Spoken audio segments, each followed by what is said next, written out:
चंदन तस्कर वीरप्पन मारला गेलाय, पण वीरप्पन संपला का? चित्रपटात दिसणाऱ्या पुष्पाच्या टोळ्या प्रत्यक्षात सक्रिय आहेत. चंदन चोर फक्त कुऱ्हाड चालवत नाही, संपूर्ण नेटवर्क चालवतो. पुष्पा आणि वीरप्पन अजूनही जिवंत आहेत. अहिल्यानगरात चंदन माफियांचं जाळं, कोट्यावधीचा काळा धंदा. नमस्कार, मुद्दा जनतेचा मध्ये आपलं स्वागत. एकेकाळी दक्षिण भारतात जंगलावर चंदन तस्कर वीरप्पनचं अक्षरशः अधिराज्य होतं. शेकडो कोटींची चंदन तस्करी, हत्तींची शिकार, पोलिसांवर हल्ले आणि अनेक वर्ष प्रशासनाला दिलेला चकवा, या सगळ्यांमुळं तो देशातील सर्वात कुख्यात गुन्हेगार ठरला. अनेक वर्षांच्या शोध मोहिमेनंतर अखेर 2004 मध्ये त्याचा अंत झाला. आजच्या पिढीला कदाचित वीरप्पन माहिती नसेल, पण पुष्पा चित्रपटानं चंदन तस्करी म्हणजे काय, त्यामागं किती मोठी गुन्हेगारी साखळी असते, याची झलक संपूर्ण देशाला दाखवली आहे. फरक इतकाच की चित्रपटात हा विषय मनोरंजन म्हणून दिसतो, प्रत्यक्षात मात्र हा पर्यावरण, अर्थव्यवस्था आणि कायदा सुव्यवस्थेला पोखरणारा गंभीर गुन्हा आहे. आणि धक्कादायक बाब म्हणजे अशा पुष्पाच्या टोळ्या आजही अहिल्यानगर जिल्ह्यातही सक्रिय आहेत. चंदनाचं झाड दिसतं निरागस, पण त्याच्या बुंध्यात कोट्यावधींचा माल दडलेला असतो. त्याची तस्करी करण्यासाठी नियोजनबद्ध टोळ्या कार्यरत असतात. कधी प्रशासनाचा डोळा चुकवून, तर कधी प्रशासनातील कच्चे दुवे सोबत घेऊन हा काळा धंदा सुरूच असतो. शेतातील बांधावर, बागेत, जंगलात, राखीव वनात चंदनाच्या चोऱ्या होतात.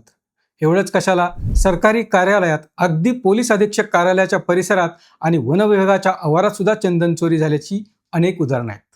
यावर्षी एप्रिल महिन्यात तर वन विभागाच्या मुख्य कार्यालयाच्या आवारात अशी चोरी झाली होती. चोरांनी बंदोबस्तावरील कर्मचाऱ्याला झाडाला बांधून चंदनाची झाडं चोरून नेली होती. सतत जागता पहारा असलेल्या लष्करी हद्दीत सुद्धा अनेकदा चंदनाच्या चोऱ्या झाल्याची उदाहरणं आहेत. जिल्ह्यातील नेवासा तालुक्यातील सोनई आणि नगर तालुका हे चंदन तस्करीचे प्रमुख केंद्र बनलेत. अनेकदा तस्कर पकडले जातात आणि मोठ्या प्रमाणावर लाकूड जप्त केलं जातं. अलीकडंच सोनईत स्थानिक गुन्हे शाखेनं कारवाई करत सुमारे 48 किलो चंदन जप्त केलं. त्यात 2 तस्करांना अटक केली आहे. जून 2022 मध्ये MIDC पोलिसांनी एका गोदामात छापा टाकून तब्बल 7 टन रक्तचंदन जप्त केलं होतं. त्याची आंतरराष्ट्रीय बाजारात किंमत अंदाजे 3,83,00,000 रुपये होती. सतत होणाऱ्या चोऱ्यांमुळे नगर तालुक्यातील चंदनाची झाडं आता संपण्याच्या मार्गावर आली आहेत. यावरून एक गोष्ट स्पष्ट होते, चोरांना जागेची भीती उरलेली नाही. चोर फक्त कुऱ्हाड चालवत नाहीत, तर संपूर्ण नेटवर्क चालवत असतात. चंदन चोरी हा एखाद्या व्यक्तीचा गुन्हा नसतो, त्यामागं एक साखळी असते. रेकी करणारे, झाड ओळखणारे, रात्री झाड तोडणारे, वाहतूक करणारे, बनावट कागदपत्र तयार करणारे, माल खरेदी करणारे आणि पुढं मोठ्या शहरात किंवा राज्याबाहेर पोचवणारे एजंट. शेवटी प्रक्रिया उद्योगांना विक्री किंवा निर्यात करणारी साखळी. म्हणजे चोरीपासून विक्रीपर्यंत अनेक हात बदलत असतात. प्रत्येकाला त्याचा वाटा, त्याचा नफा मिळत राहतो. चोरी नेमकी कशी होते? बहुतेक वेळा चोरांची टोळी आधी परिसराची पाहणी करते. कोणत्या शेतात चंदन आहे, मालक घरी असतो की नाही, CCTV आहे का, पोलिसांची गस्त कधी असते, याची माहिती गोळा केली जाते. त्यानंतर योग्य संधी साधून एका रात्रीत झाड बुंद्यासकट तोडलं जातं. झाड तोडण्यासाठी हे लोक अत्याधुनिक करवती वापरतात. विरोध करणाऱ्यांवर थेट हल्ला करण्यासाठी घातक शस्त्रांचा वापर करतात. फांद्या तेथेच टाकून फक्त मध्यभागातील मौल्यवान खोड नेलं जातं. काही वेळा माल पिकअप, कार किंवा ट्रकमध्ये, फळं, भाजीपाला, लाकूड किंवा इतर मालाखाली लपवून वाहून नेला जातो. विविध राज्यात अशा पद्धतीनं तस्करी उघडकीस आली आहे. सर्वसामान्यपणे चंदन चोरण्यासाठी टेम्पो किंवा ट्रकचा वापर केला जातो. काही वर्षांपूर्वी, म्हणजे पुष्पा चित्रपट यायच्या आधीची एक घटना आहे. पोलिसांना संशय येऊ नये म्हणून अहिल्यानगरमधील तात्कालीन चंदन तस्कर सुभाष दिलवाले याने थेट आलिशान लक्झरी कारचा वापर सुरू केला होता. त्याला पकडण्यासाठी पोलिसांनी चांदणी चौकात सापळा रचला. पोलिसांना पाहताच चंदन तस्करांनी कार पळविण्याचा प्रयत्न केला. मात्र पोलिसांनी फिल्मी स्टाईलनं पाठलाग करून त्याची गाडी अडवली. कारमधून सुमारे 19 लाख रुपये किमतीचं 370 किलो चंदन जप्त करण्यात आलं होतं. अहिल्यानगरमधील तस्करांचं जाळं बीड, जालना आणि बुऱ्हाणपूरपर्यंत पसरलेलं आहे. या आंतरजिल्हा टोळ्यांनी चित्रपटासारख्या अनेक क्लुप्त्या वापरल्याची उदाहरणं आहेत. एकदा बीड केज महामार्गावर अहिल्यानगरच्या सीमेजवळ पोलिसांनी एक टेम्पो पकडला होता. या टेम्पोमध्ये चालकाच्या सीटच्या मागं हुबेहूब पुष्पा चित्रपटासारखा 10 फुटांचा गुप्त कप्पा तयार करण्यात आला होता, ज्यामध्ये 2 कोटीचं चंदन लपवलं होतं. पोलिसांची दिशाभूल करण्यासाठी गाडीच्या मागच्या भागात फळं, भाज्यांचे रिकामे कॅरेट आणि खतांच्या गोण्या भरल्या जायच्या. त्याच्या आतमध्ये चंदनाचं लाकूड लपवलं जायचं. चित्रपटात ज्याप्रमाणे तस्कर पोलिसांना माहिती देणाऱ्या खबऱ्याला मारतात, तसाच प्रकार अहिल्यानगरच्या चिचोंडी पाटील भागात घडला होता. संशयावरून चंदन तस्करांच्या टोळीनं एका व्यक्तीचा थेट खून केला होता. एवढा धोका पत्करून चोर चंदन का चोरतात? कारण चंदन म्हणजे जणू सोन्याचं झाड. चंदनाचा वापर अत्तर आणि परफ्यूम, अगरबत्ती, आयुर्वेदिक औषधं, सौंदर्य प्रसाधनं, कोरीव कलाकुसर, उच्च दर्जाचं सुगंधी तेल यासाठी केला जातो. देशांतर्गत आणि आंतरराष्ट्रीय बाजारात त्याला मोठी मागणी आहे. अशा चंदनावर वन विभागानं निर्बंध आणले आहेत. चंदनाची झाडं तोडण्यास मनाई आहे.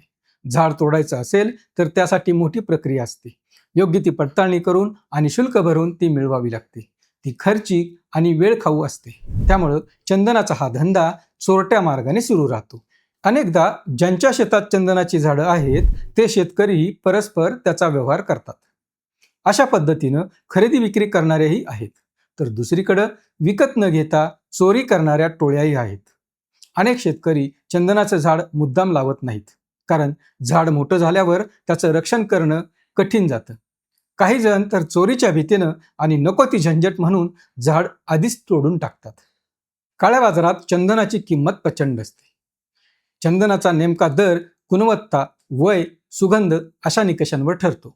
तपास यंत्रणांच्या कारवायांमध्ये लाखो रुपयांचा मुद्देमाल जप्त झाल्याची अनेक प्रकरणं समोर आली आहेत.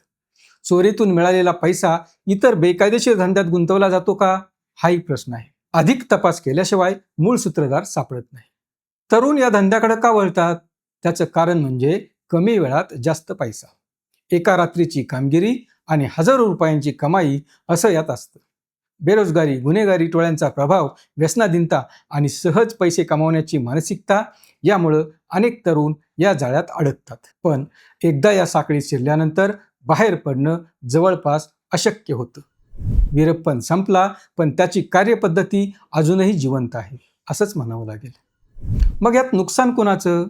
यात फक्त शेतकऱ्यांचं नुकसान नाही, पर्यावरणाचं, जैवविविधतेचं, शासनाच्या महसुलाचं, वनसंपत्तीचं आणि कायद्यावरील विश्वासाचं नुकसान होतं. एक परिपक्व चंदनाचं झाड तयार होण्यासाठी अनेक वर्ष लागतात, मात्र ते तोडायला फक्त काही मिनिटं पुरतात. चंदन चोर पकडले जाण्याचं प्रमाण कमी का आहे? याची अनेक कारणं आहेत. जंगल आणि ग्रामीण भागातील अपुरी देखरेख, रात्रीच्या गस्तीचा अभाव, चोरांना स्थानिक माहिती देणारे साथीदार, चोरीचा माल पटकन दुसऱ्या जिल्ह्यात हलवला जाणं, पुरावे नष्ट होणं, संपूर्ण साखळीपर्यंत तपास न पोहोचणं अशी कारणं यामागं आहेत. यामुळं मुख्य सूत्रधार अनेकदा बचावतात. जोपर्यंत चोरीचा माल विकत घेणारे व्यापारी आहेत तोपर्यंत चोरी थांबणार नाही. चोर पकडण्याबरोबरच खरेदीदार आणि आर्थिक साखळीवर प्रहार करणं आवश्यक आहे.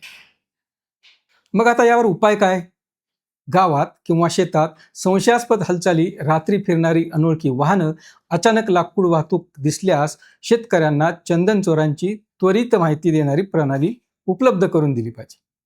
चोरांइतकेच चोरीचा माल खरेदी करणाऱ्यांवर कठोर कारवाई करणं, आंतरजिल्हा व आंतरराज्य समन्वय ठेवणं, वन विभाग, पोलीस आणि महसूल यांची संयुक्त पथकं, स्थानिक ग्रामस्थांना बक्षीस योजना देऊन माहिती तयार करणं असे काही उपाय केले जाऊ शकतात. शेवटी काय तर वीरप्पनचा शेवट झालाय, पण त्याची विचारसरणी अजूनही जिवंत आहे. आज प्रत्येक जिल्ह्यात पुष्पा जन्माला येतोय. फरक इतकाच, तो चित्रपटात हिरो असतो, पण वास्तवात तो शेतकऱ्यांचा, जंगलाचा आणि पर्यावरणाचा खलनायक आहे. कायद्याच्या दृष्टीनं चोर आहे. त्याचं उदात्तीकरण मुळीच करता येणार नाही. चंदनाचं झाड तोडलं जातं तेव्हा फक्त एक वृक्ष पडत नाही, आपल्या नैसर्गिक संपत्तीचा एक अमूल्य वारसा संपतो. आता प्रश्न एवढाच आहे, अहिल्यानगरमध्ये पुढचा पुष्पा तयार होण्याची वाट पाहायची की आजच त्याच्या मुळावर घाव घालायचा? हा व्हिडिओ आपल्याला कसा वाटला, यावर आपलं मत काय आहे आम्हाला कॉमेंट करून जरूर कळवा. अशाच महत्त्वपूर्ण माहितीसाठी, आपल्याला भेडसावत असलेल्या मुद्द्यांवरील चर्चा ऐकण्यासाठी पाहत रहा मुद्दा जनतेचा, फक्त आय लव्ह नगरवर.